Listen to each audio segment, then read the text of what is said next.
If I asked you what the NBA was all about, you, being the smart people you are, would say basketball, and in the literal sense, you would be right. The coaches coach, the players play and the balls bounce. You know, basketball. But that isn't what the NBA is really about. It's about everything but the sport, and it's genius. I just can't tell if the genius is by design or not. Rumors and stories make the game, Bobby Portis said. That makes it interesting for the fans. Bulls head coach Jim Boylen walks past forward Jabari Parker during a timeout in a game against the Celtics in December. AP photo, Kamil Krzyzewski. Portis uttered those words last week, when he was still a Bull. Several days later, he and teammate Jabari Parker were traded to the Wizards. That led to Portis lolling on Twitter over the Bulls' contention it would have been foolish to invest big dollars in a backup big man, which is what Portis figured to be. And it led to Parker, who was more of a bullseye than a Bull in Chicago, declaring that coach Jim Boylen had turned on him. Welcome, my friends, to the show that never ends. It's a soap opera, Greek tragedy, slap fight dressed up in a basketball uniform. The uniform seems optional. It's always something, isn't it?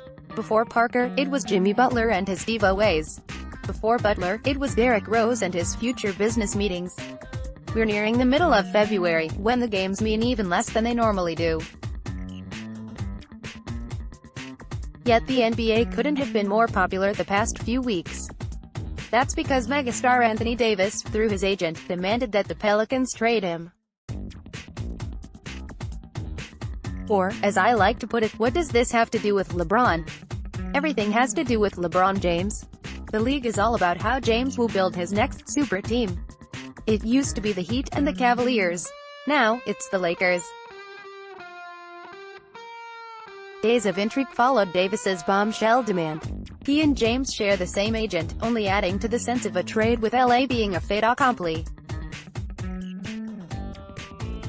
Would the Pelicans take 2 future first-round draft picks and all the players who couldn't help the Lakers win the past 2 seasons in exchange for Davis, one of the 3 best players in the league? ESPN's blanket coverage of the story seemed to indicate it should happen for the good of mankind. The Pelicans seemed more concerned about the good of the Pelicans, the big jerks. Their eventual answer was no, but not before Davis was fined $50,000 for his agent making a public trade demand, a league no-no. Chicago couldn't help but notice that Davis, one of Chicago's favorite sons, failed to include the hometown Bulls on his list of preferred destinations. That led to more enthusiastic ripping of Bulls Vice President John Paxson and General Manager Gar Forman, which blessedly took our attention off the product on the court. So, thank you for the respite, Anthony.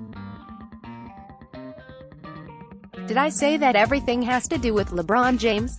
I meant that everything has to do with Kevin Durant, where he'll play next season and how unhappy it makes him to be asked where he'll play next season.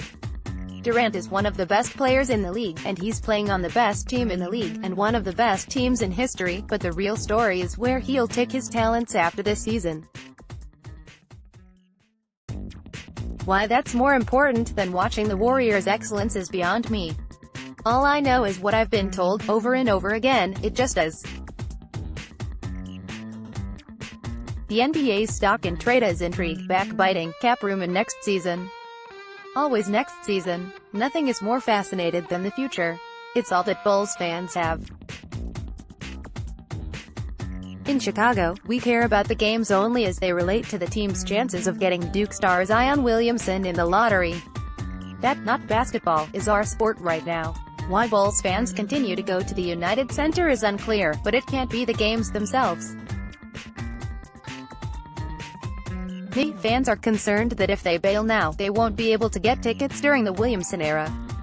Or maybe they're waiting for the day when Benny the Bull won't trip and dump that large bag of popcorn on an unsuspecting fan. Whatever it is, they keep coming back, through thin and thin. While they do, they can ponder the ultimate NBA question: what sport is James Harden playing?